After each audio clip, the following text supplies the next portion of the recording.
The sound you just heard, that sharp, piercing crash, was a $12,000 antique Wedgwood porcelain plate shattering across the marble floor. And yes, that was the fifth one this week. 10-year-old Chloe Kingsley, the only daughter of billionaire Lauren Kingsley, had long carried a reputation that made even adults hesitate. She had reduced military-trained tutors to tears on their very first day, and Ivy League-educated psychologists would rather run than spend one more minute with Chloe. Chloe was like a hurricane dressed in Chanel, a riddle that no amount of Lauren's money could solve. The media had given the girl a title that sent chills down people's spines: the uncontrollable heiress. Lauren Kingsley, meanwhile, was standing on the edge of collapse. She had tried everything, every specialist, every therapy, every piece of advice, except him. Grant Nolan, 32 years old, a single father working as a janitor in an office building in Boston. He was 3 months behind on rent, raising a 6-year-old son, and, to be completely honest, he couldn't tell the difference between a high society gala in Beacon Hill and a picnic in Boston Common. And he was about to do something no one had ever dared to do. He was about to say no to Chloe Kingsley. If you've listened this far and feel like this story is about to pull you into something big, hit subscribe so you won't miss what comes next. Our stories always begin at moments like this. So then, what happens when a girl no one can control meets a single father who's not afraid of anyone? Are you ready to find out? The Harbor Cafe wasn't the kind of coffee shop Boston's elite mentioned in glossy magazines, but it had a dignity of its own. Located on Newbury Street, just far enough from Back Bay to keep prices reasonable, it served lawyers grabbing a quick lunch and artists lingering over a single cup of coffee for hours. Grant Nolan knew every one of them. At 32, Grant moved with a kind of almost athletic agility. His mind often drifted to distant places, calculating interest on overdue bills or dissecting a theory from the psychology book he kept hidden under the counter. Grant was an observer. He noticed the trembling hands of a businessman before the man ordered a double espresso, the exhaustion on a young mother's face before she asked for the check. Grant's life was a lesson in controlled chaos. 2 jobs, daytime janitorial work at Kingsley Industries, nighttime shifts at the Harbor Cafe, and a 6-year-old son named Ethan, the child Grant had been raising alone since his wife passed away from a terminal illness 3 years earlier. Grant was tired, but he hadn't collapsed. The name Lauren Kingsley was something he knew only from the covers of Forbes and the Wall Street Journal.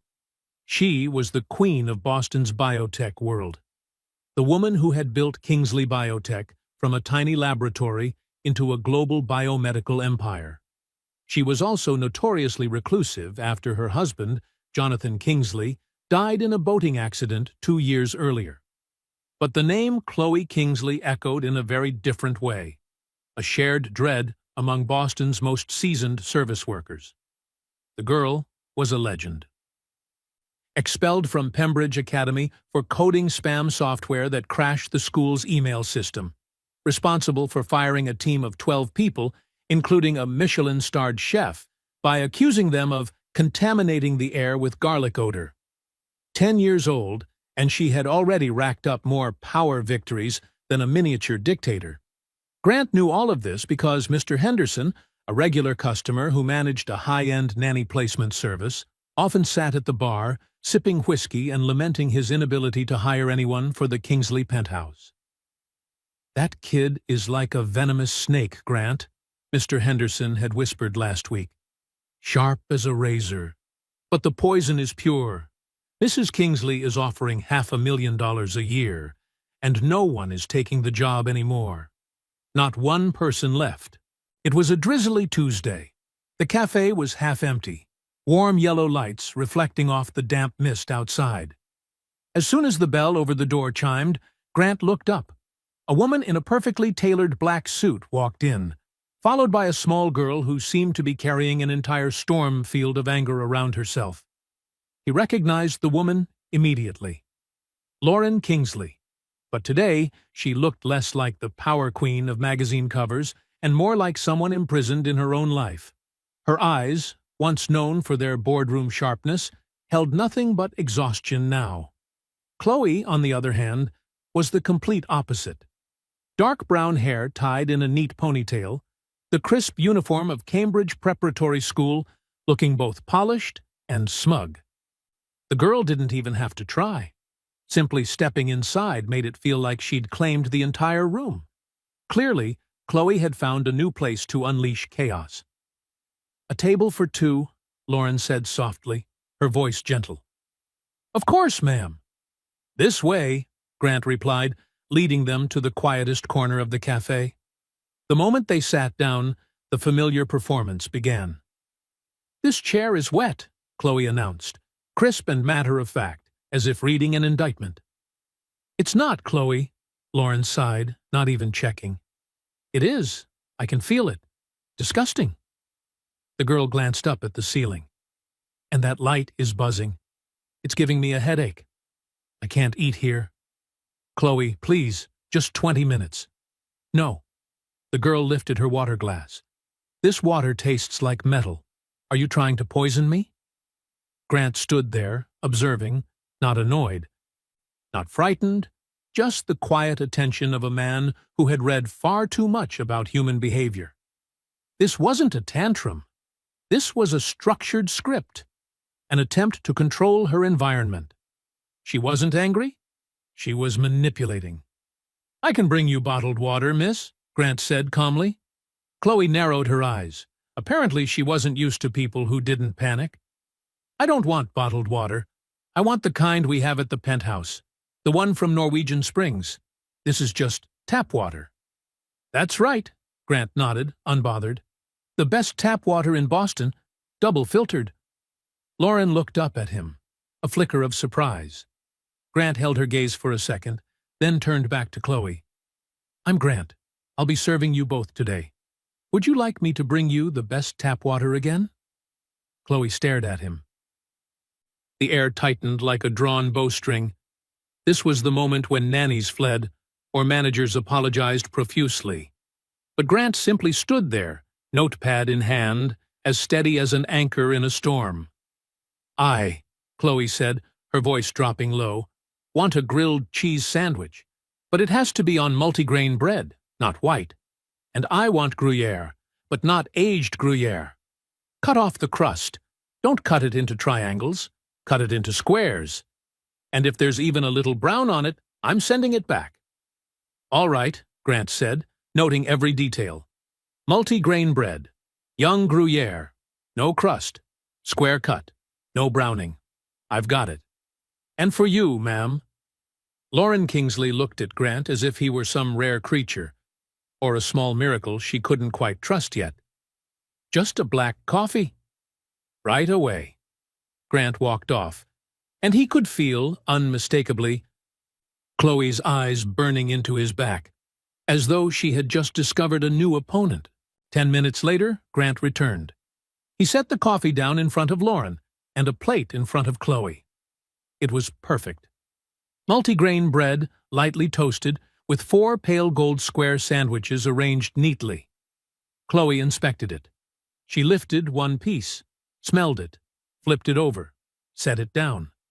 Then, with one sudden violent sweep of her arm, she sent the plate, the sandwich, and the full glass of water crashing off the table. The cafe went silent. "It's brown!" Chloe hissed, her face pale.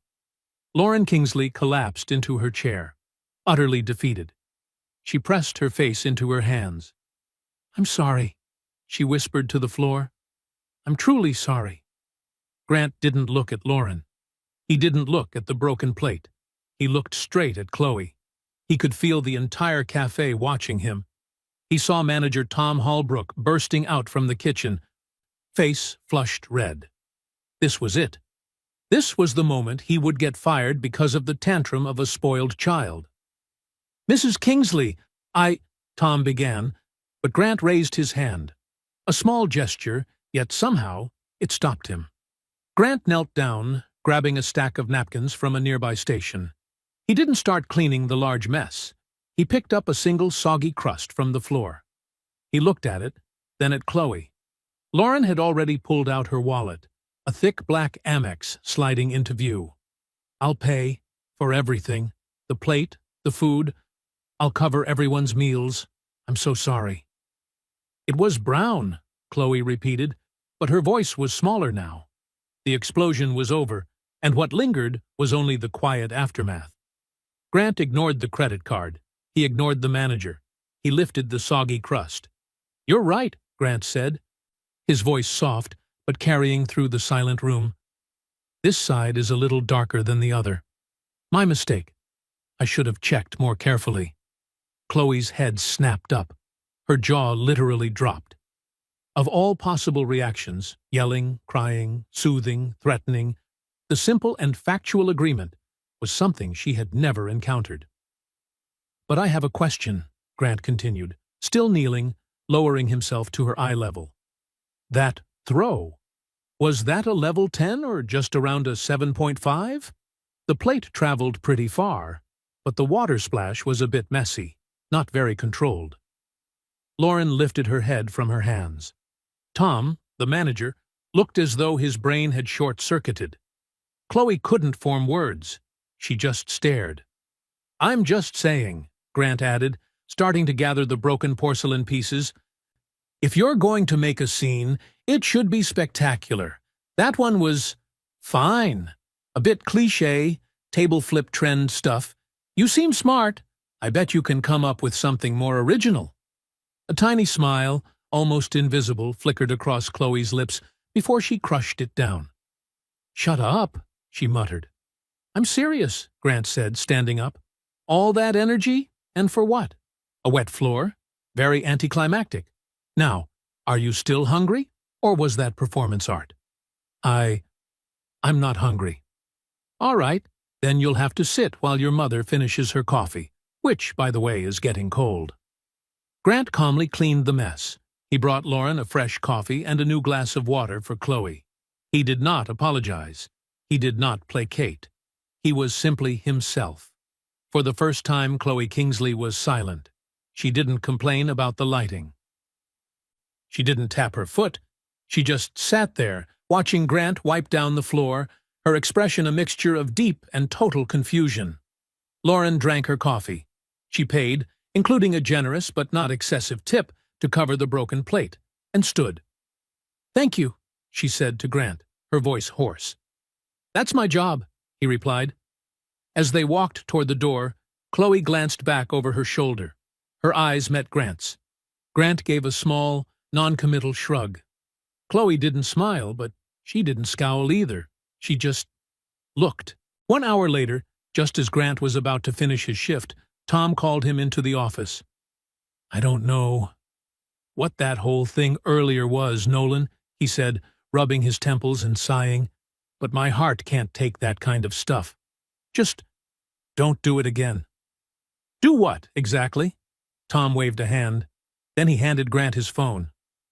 "Mrs. Kingsley's assistant just called.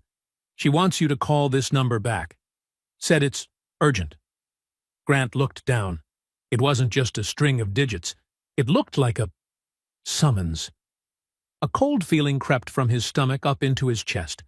Was he about to get sued? Or was he about to be offered something far beyond his capability? Far beyond the life he knew? He honestly wasn't sure which option was worse.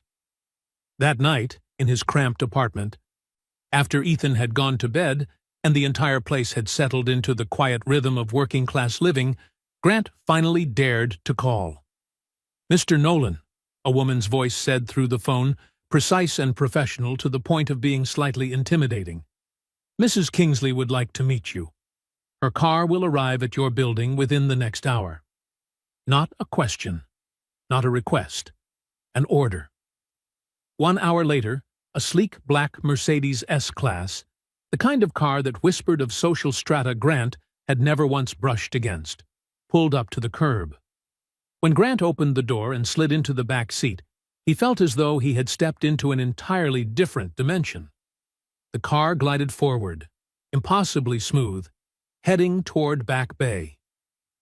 toward the world of people who didn't just buy objects, but sometimes bought the destinies of others. The Kingsley Industries building rose like an arrow of glass and steel piercing the Boston skyline. Grant was escorted straight to a private elevator, and when the doors opened, they didn't reveal a reception area as he expected, but led directly into Lauren Kingsley's penthouse office. The room was vast enough to overwhelm, its floor-to-ceiling windows opening onto the dark, velvet-smooth expanse of Boston Harbor. The space was minimalist, cold, decorated with artwork that was probably priceless, yet strangely devoid of human warmth. Lauren Kingsley stood beside the window. Here, surrounded by power and wealth, she no longer resembled the exhausted woman from the cafe. She looked like a queen, formidable and composed. "Mr. Nolan, thank you for coming." "You didn't give me much of a choice," Grant replied, his hand tightening around the strap of his shoulder bag. A faint smile brushed her lips. "No, I suppose not. Please, sit." Grant sat on the leather sofa, soft, deep, and almost certainly more expensive than the car he rode in. "I'll be direct," Lauren began, turning away from the window to face him. "What I witnessed today, no one has ever managed that. You didn't indulge her, you didn't yell at her, and you didn't break." "I was just doing my job." Lauren shook her head. "No, you did more than that. You saw her. Others only see a monster or a paycheck, but you saw something else." "What was it?" Grant paused to think. "I saw a kid who's very good at her job, and her job is to make people leave." Lauren nodded gently. "Exactly. She's very good at that. She's burned through 7 nannies in 6 months, 3 behavioral therapists, Pembridge Academy, Cambridge Prep, and now she's about to be expelled again. I've run out of options. I can handle logistics problems worth billions, but I can't—" Her voice broke. "I can't reach my own daughter." That vulnerability, spoken in a room filled with towering power, made the words even heavier. "Mrs. Kingsley, I'm just a janitor. I'm studying psychology, but I'm nowhere near qualified to do something like this." "The qualified ones already failed," she said, walking toward her desk. "They came with degrees and methodologies, and she devoured them in 3 minutes. They're afraid of her, or they're afraid of me. But you're not." She turned back, her gaze sharp but not hostile. "I want to hire you, Mr. Nolan, not as a nanny, not as a tutor, as a companion, a handler. I don't know what to call it. I want you beside her after school, on weekends, to do what you did today. Whatever that was." Grant's head spun. I can't. I have a job. I have a son." "I'll pay you," Lauren said, without preamble. $450,000 a year. Grant froze. That number wasn't a salary. It was salvation. No more debt, no more fear, no more scraping by.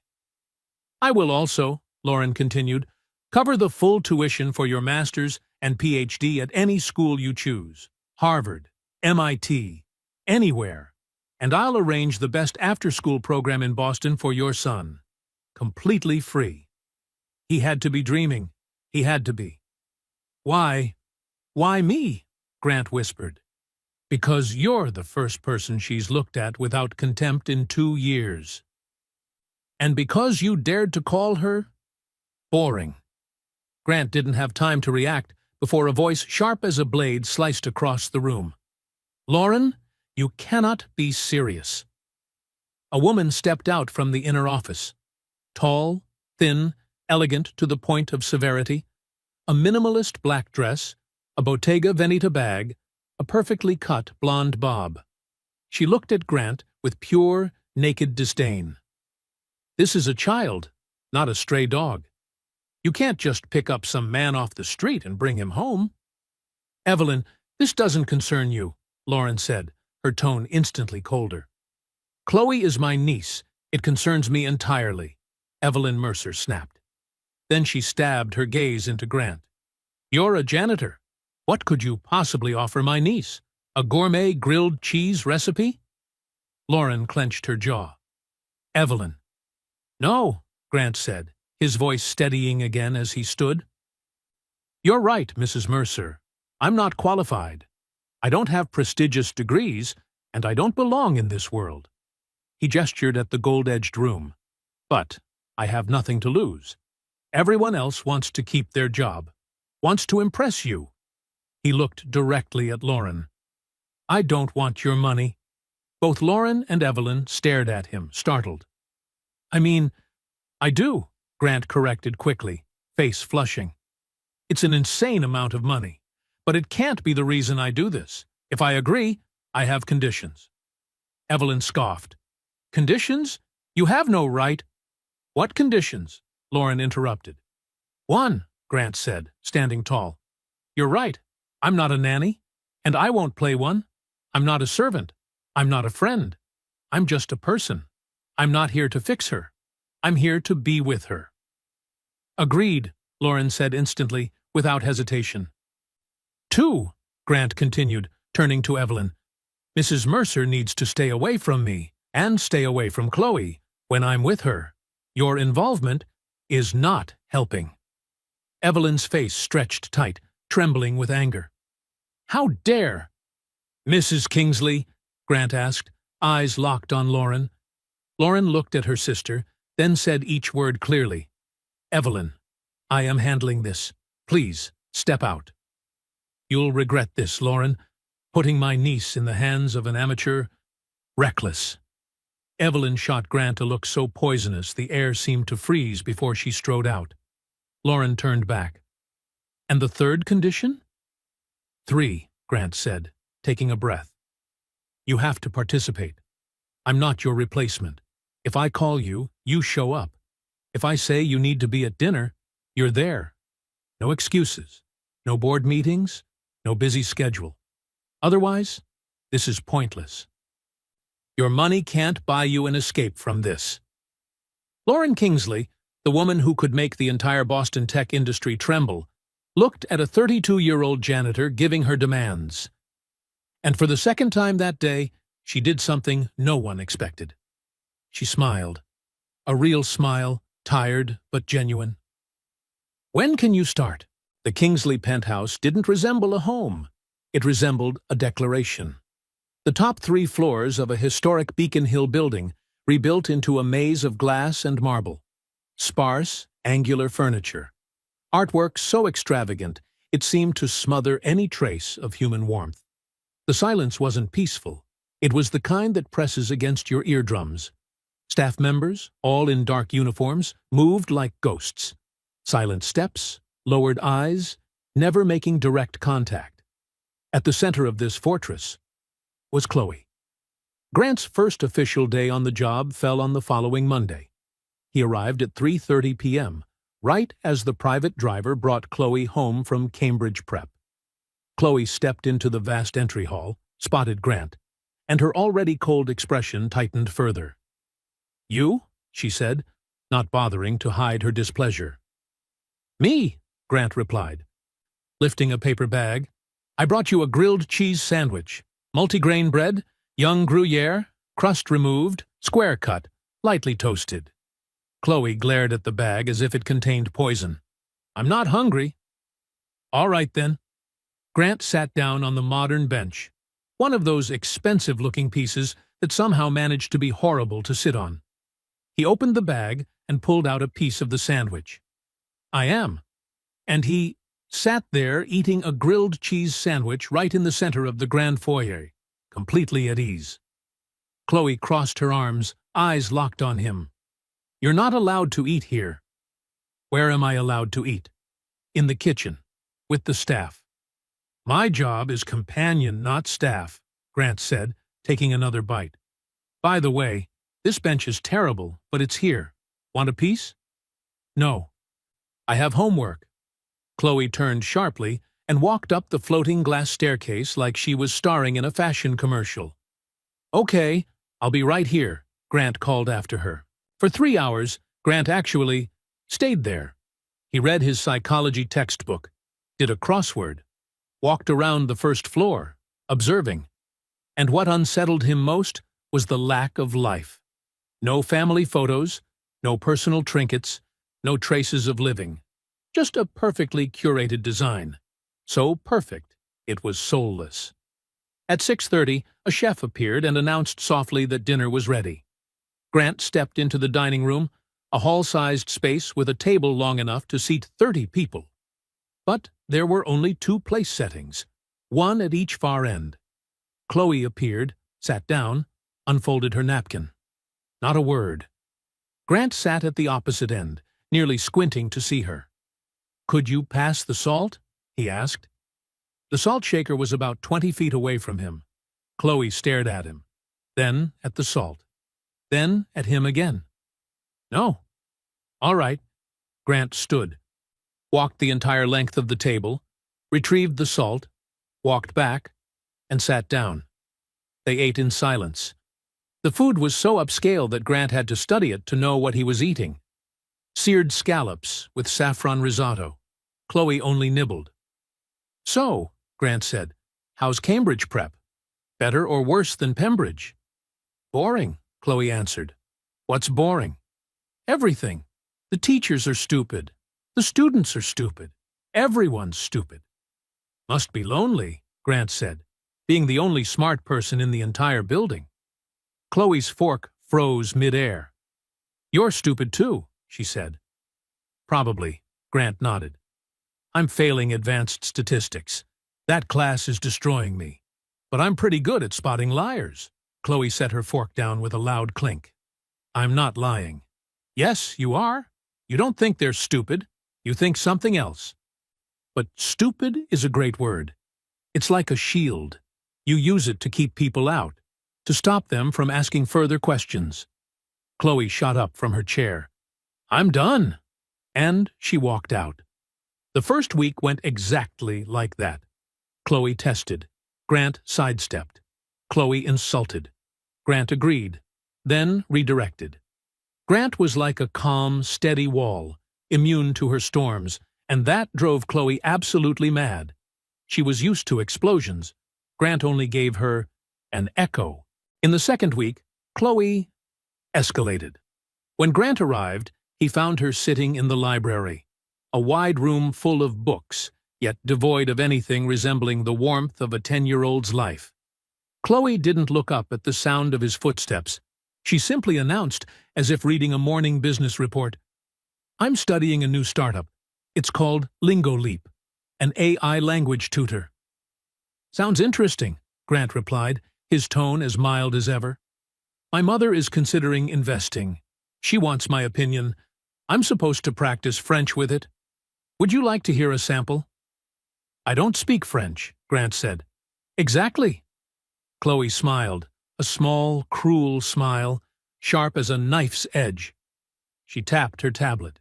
Instantly, a stream of flawless, fluid French filled the room, dripping with smug superiority. Then Chloe turned to Grant, her eyes gleaming with anticipation of the humiliation she expected. "What do you think of its intonation?" Grant knew this game. It wasn't a question. It was a ritualized psychological execution, the same tactic she had used on dozens of adults who had wandered into her life. "Sounds like French," Grant said, expression unchanged. "It says," Chloe continued, her voice slick with contempt, "that only an uneducated, low-class idiot would wear cheap shoes like yours. It's wondering if you bought them at a thrift store." Grant looked down at his sneakers, the edges worn. "They are from a thrift store. Good eye. But your AI is wrong." Chloe lifted her head, brow tightening. "Wrong? Yeah. My shoes aren't cheap. They were 75 cents. That's extremely cheap. Not expensive. There's a difference." Grant looked up, calm as ever. "Now, did it insult anything else?" Chloe's smile vanished. This time, the trap didn't close. The arrow shot, and missed completely. It finished," Chloe said, the certainty in her voice slipping away. Grant nodded, offering no triumphant jab, no smug remark. "All right, then. The uneducated guy here is going back to his book. If If you want to teach me some more French curse words, just call." He turned and walked away, leaving Chloe frozen in the library, her small shoulders stiff, simmering, confused, and for the first time, utterly unsure how to strike back. The breakthrough, when it happened, came completely by accident.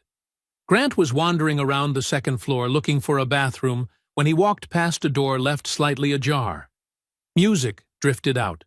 Not the cold classical pieces that occasionally played in the hallways, but something alive, raw, instinctive. A piano struggling, stumbling, trying, and failing. Someone was playing a brutally difficult Chopin piece, tripping over notes, gasping, muttering small curses, and starting over again. Grant pushed the door open a little wider. The room was pitch black, clearly abandoned for a long time. Furniture was draped in white cloths like sleeping ghosts. Only one thing wasn't covered: the grand Bosendorfer piano, so exquisite it seemed to glow in the dark. And sitting in front of it was Chloe, but not the Chloe of rehearsed rage. Not the Chloe who weaponized manipulation until adults cried. This Chloe was playing with her whole body, with fury, with a loneliness she would never admit.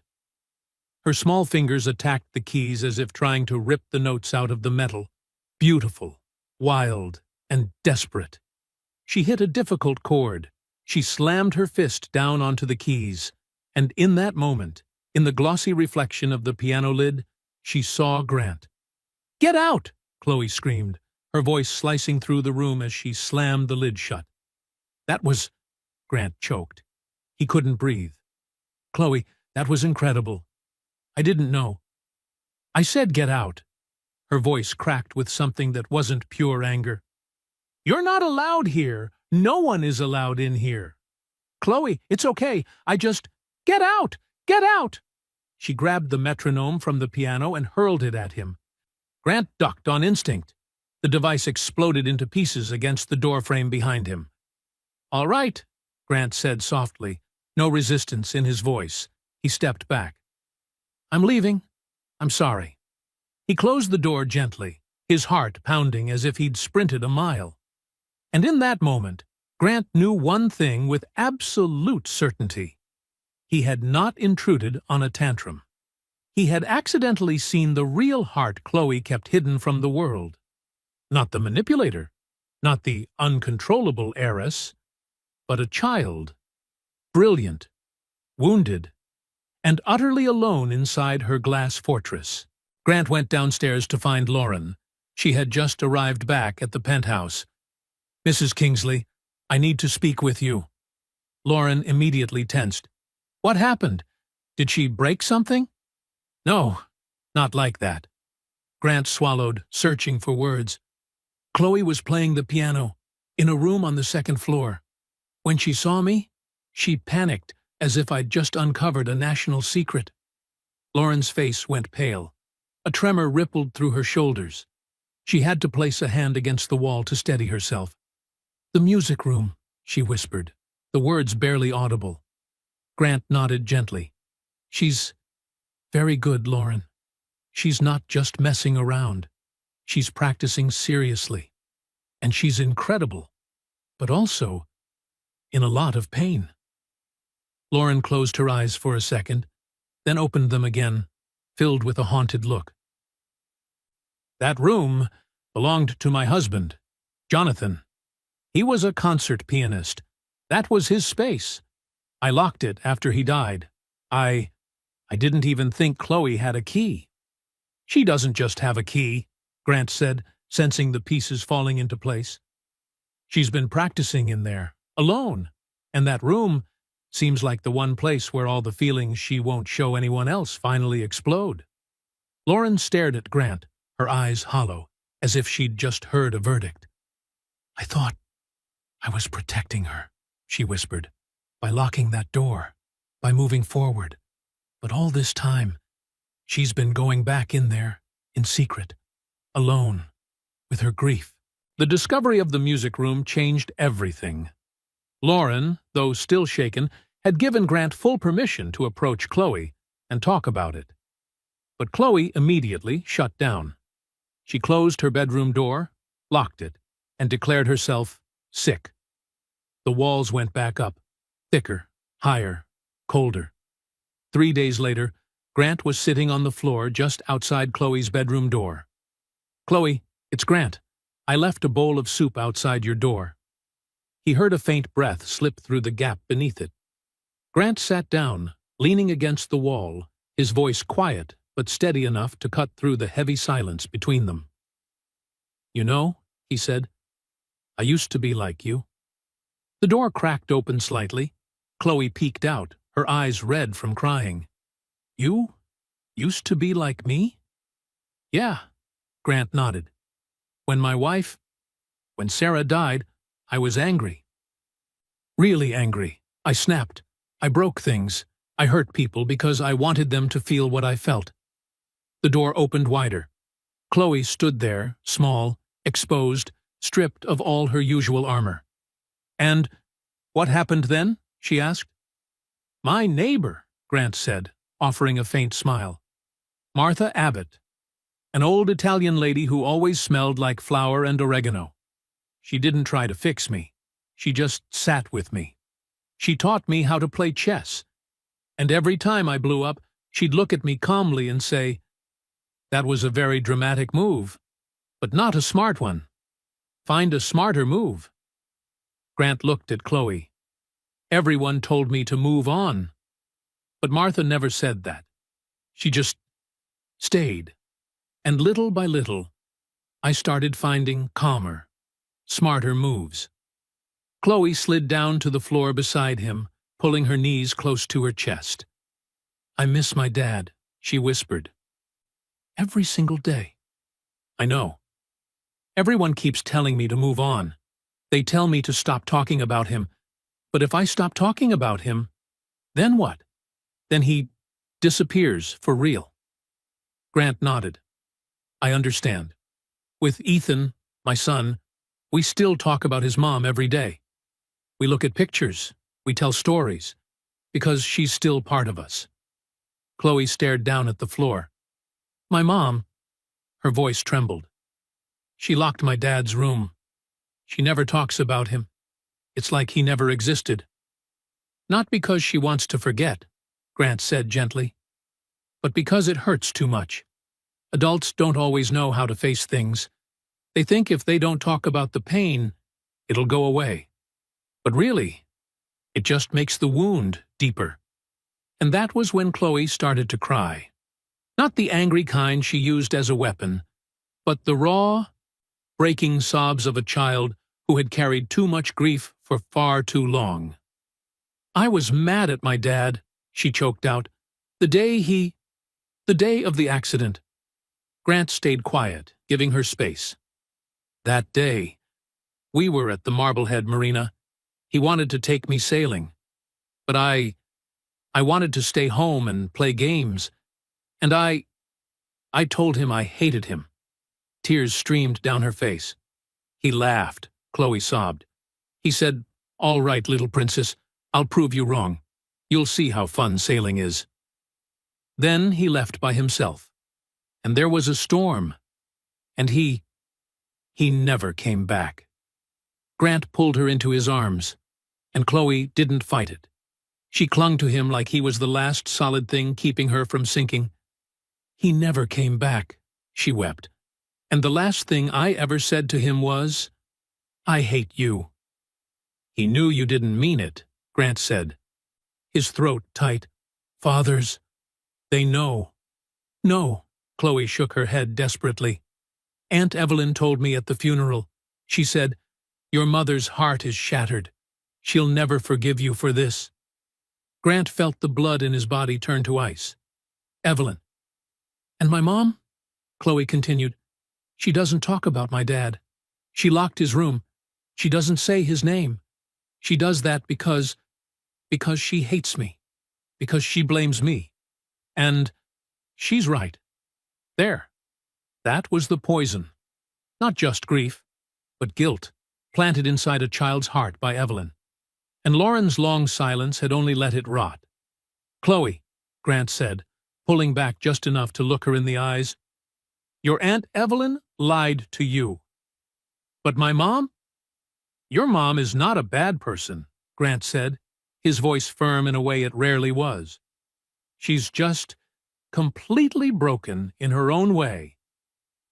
She doesn't talk about your dad because she blames you.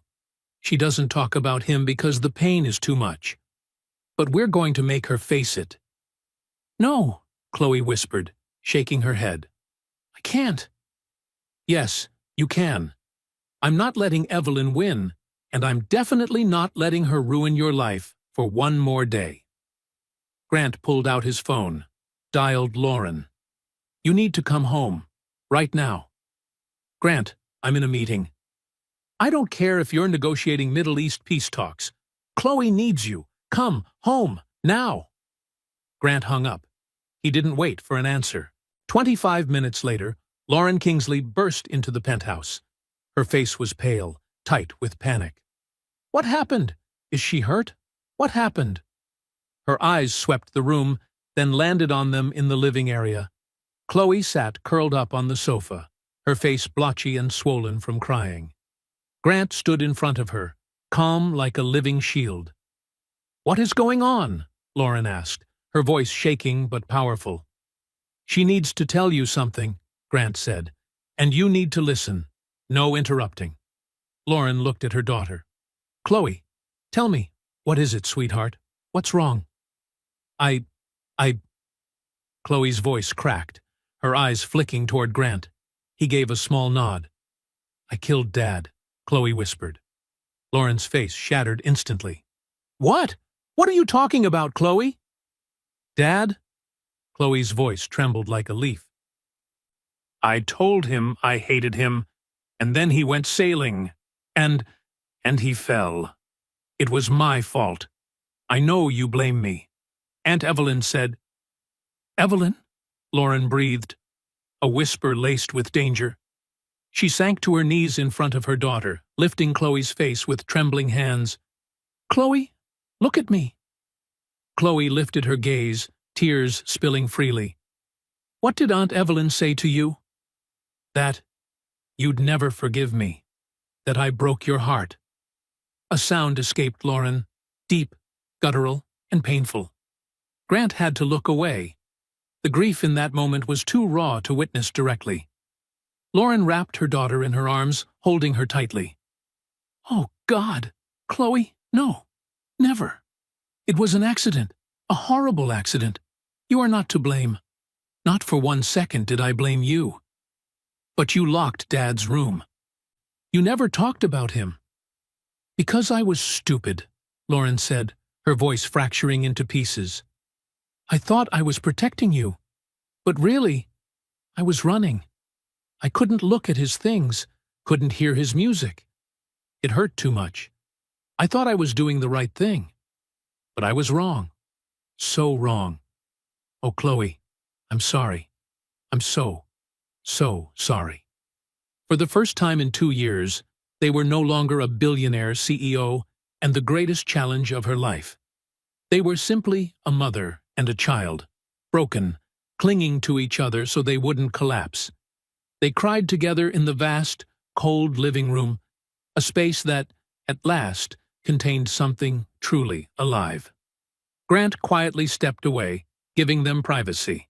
He walked into the kitchen and made tea, his hands slightly shaking, his chest still heavy from what he had just witnessed. This was the hardest part.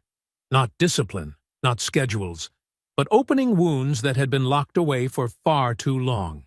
That night, Lauren came to find Grant. Her eyes were still red, but something in them was lighter, like a massive weight had finally been lifted from her chest.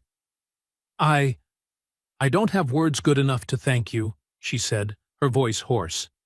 "Don't thank me," Grant replied. "Just don't stop. This is only the beginning. She needs you." "I know," Lauren exhaled, then reached into her coat pocket. She pulled out a small old bronze key, simple but strangely beautiful.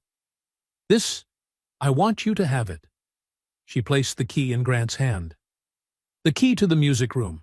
I think It's time this house had music again. I want you and Chloe to open it." Grant smiled softly. "She already has a key. She's had one for a long time." Lauren blinked. "But this one," Grant said, looking down at the key in his palm, "will mean something different." The weeks that followed unfolded like early spring after a winter so long it felt endless. Following Grant's advice, Lauren began scheduling Chloe time directly into her calendar.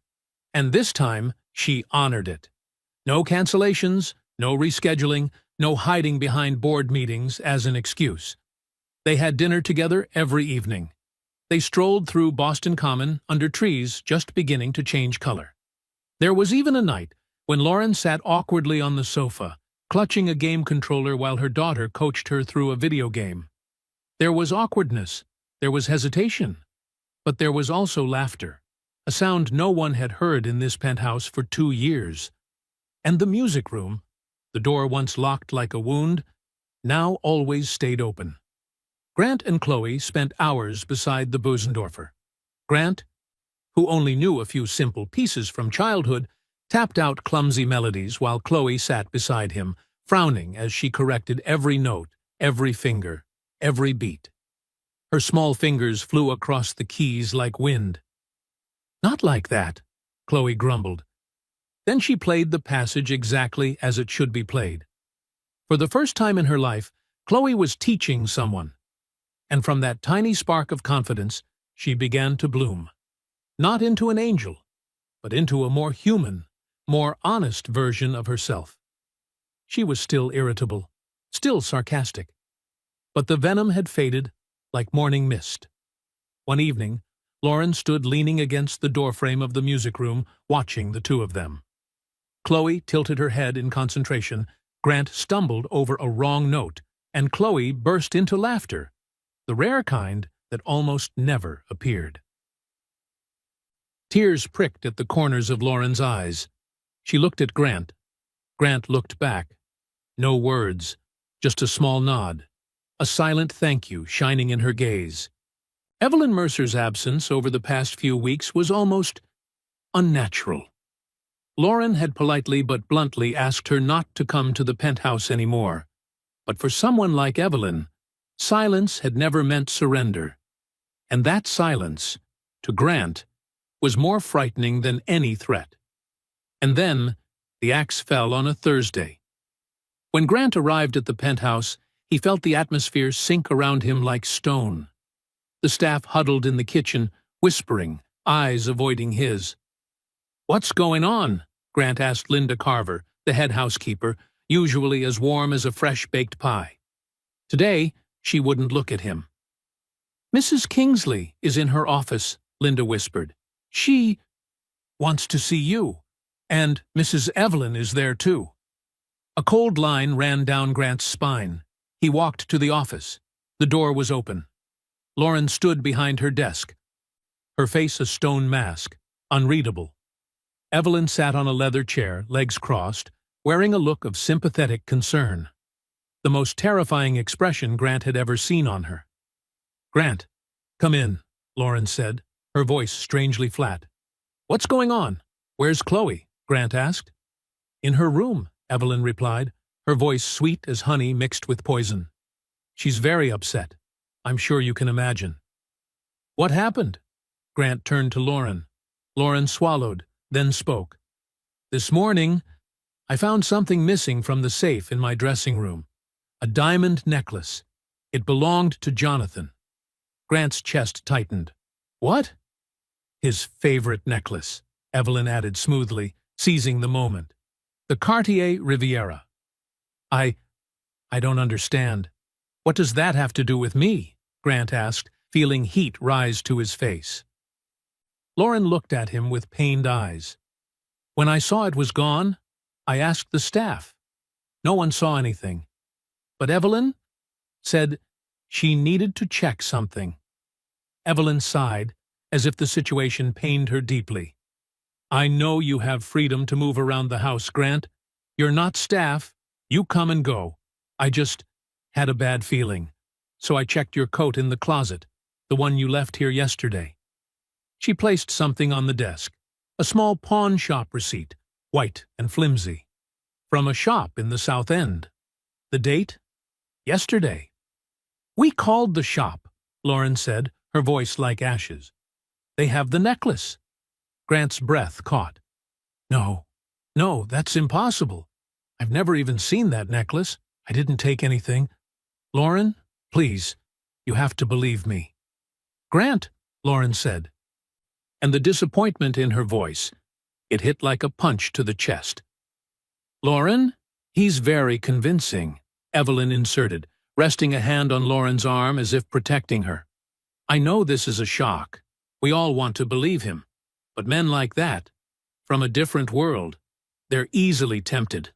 A necklace worth over $1 million. Who wouldn't waver?" "Waver?" Grant choked, fury trembling in his voice. You framed me. You did all this to push me out of this house, so Lauren would trust only you. You planted that receipt." "He's losing control," Evelyn said coolly. "Just like habitual thieves. Denial, deflection, projection. Lauren, I think you need to call the police." "The police?" Grant whispered. Reality seemed to crack around him. "Grand larceny," Evelyn said without hesitation. Grant turned to Lauren, nearly desperate. "Lauren, look at me. You know me. You know I didn't do this. Chloe and we've been making progress. You think I'd destroy everything just to steal some necklace?" Lauren exhaled, her voice heavy as stone. "Grant, I don't know how that receipt got into your coat, but I didn't put it there." "You have security cameras," Grant said quickly. "Check them." "I already did," Lauren said, sounding like she was strangling herself with every word. "The camera in the dressing room went offline. Network error. Nothing recorded these past 2 days." Grant shut his eyes. Of course, Evelyn was too experienced. "Lauren," Evelyn said softly, but sharp as a blade, "this is painful, but for Chloe's safety, we must do what's right. We can't keep a thief in the house." Lauren looked at Grant. Her face was a battlefield between instinct and the fake evidence that looked too perfect. Finally, she lifted her phone. Grant stopped breathing. But Lauren didn't call the police. "No," she said. "I'm not calling the police, not yet." "Lauren?" "Grant," she interrupted. "I think we no longer need your services. Please, leave. Return the key to me. I will handle the matter of the necklace." Not an arrest, but a cut far deeper. She was firing him, and worse, she believed he might have done it. Grant's eyes burned, not because he'd lost the job, but because of the betrayal, because Evelyn had won, and Lauren had believed her. "Fine," Grant whispered. He took the key from his pocket and set it on the desk. "I didn't do this, and please tell Chloe I'm sorry." Without another word, he turned and walked out of the room. Past the silent staff staring with fear and pity. He stepped into the elevator. The metal doors slid shut. Grant leaned against the wall, and a broken, guttural sob tore from his chest. Grant spent the entire next day in a dense fog. He sat in his small apartment with no TV on, no music, just the heavy silence pressing on his chest. Ethan, his 6-year-old son, was at school, completely unaware of the disaster that had just crashed into his father's life. Grant felt hollow. He had failed. Failed Chloe. He had let Evelyn, the venomous viper masquerading as a refined lady, defeat him. The doorbell rang, persistent, aggressive. He ignored it. It rang again, and again. Finally, he pressed the intercom. "Go away." "Open the door, you idiot. It's freezing out here." That voice, unmistakable. Chloe. Grant sighed and buzzed her in. A minute later, Chloe appeared at his apartment door. No driver, no security, hair wind-tangled, cheeks flushed from the cold and from anger. "Chloe, how did you even get here?" "You're supposed to be in school." "I took a cab," Chloe said. shoving him aside and marching into the apartment as if she owned it. "My mother is and my aunt is a liar." Grant blinked. You don't think I did it?" "Obviously not," Chloe said, her voice sharp enough to cut. "Stealing is a loud, stupid move. Exactly her style. Aunt Evelyn thinks I'm just a kid who plays piano. She forgets I'm my mother's daughter." Grant frowned. "Meaning?" Chloe tossed her backpack to the floor, yanked out her laptop like a detective who had gathered all the evidence she needed. "I mean, I'm a programmer," she said, pride dripping off every word. "I installed my own surveillance system months ago to monitor the staff. Aunt Evelyn was smart enough to disable the main system, but she knows nothing about mine. And the footage from my cameras uploads to a private cloud." Chloe's fingers flew over the keyboard so fast, Grant had to blink. "Look." She spun the laptop toward him. Grant's heart thudded as the first video appeared. 2 days ago, Evelyn in the office, logging into the system and disabling the dressing room camera. The second video loaded immediately after. This morning, the angle from inside the closet showed Evelyn looking around, then slipping the pawn shop receipt into the pocket of Grant's coat. Everything snapped into place. "She," Grant whispered, throat tightening. "She framed me." "Exactly," Chloe said, her voice colder than the air outside. "And now, we're going to make the smart move." An hour later, Grant's apartment door burst open as if someone had stormed inside. Lauren Kingsley stepped in, breathing hard, her face pale from a tangled mix of anger and fear. "Chloe, what are—" Her voice caught when she saw her daughter standing in the middle of the room.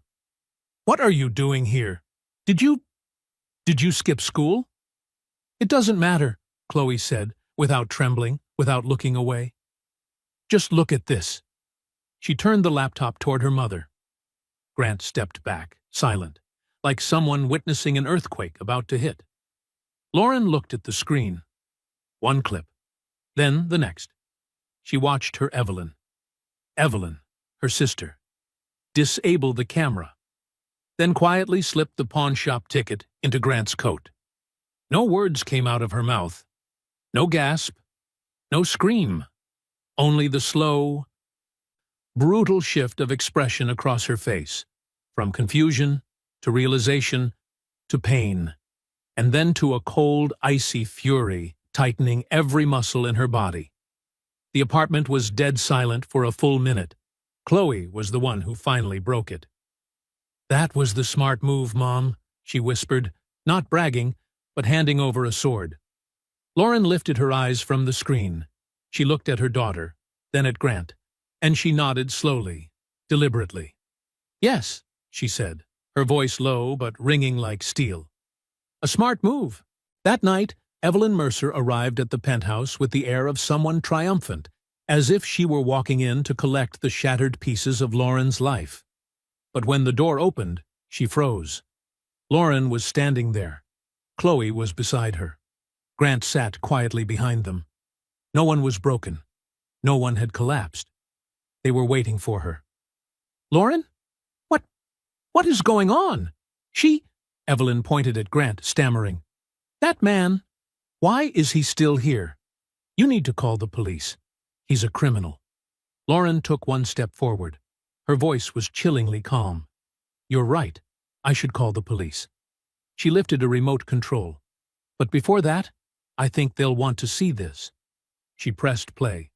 The glow of the screen washed over Evelyn's face, and when she saw herself in the footage, disabling the camera, slipping the pawn shop receipt into Grant's coat, every trace of color drained from her skin. I did it for the family," Evelyn whispered, her voice trembling.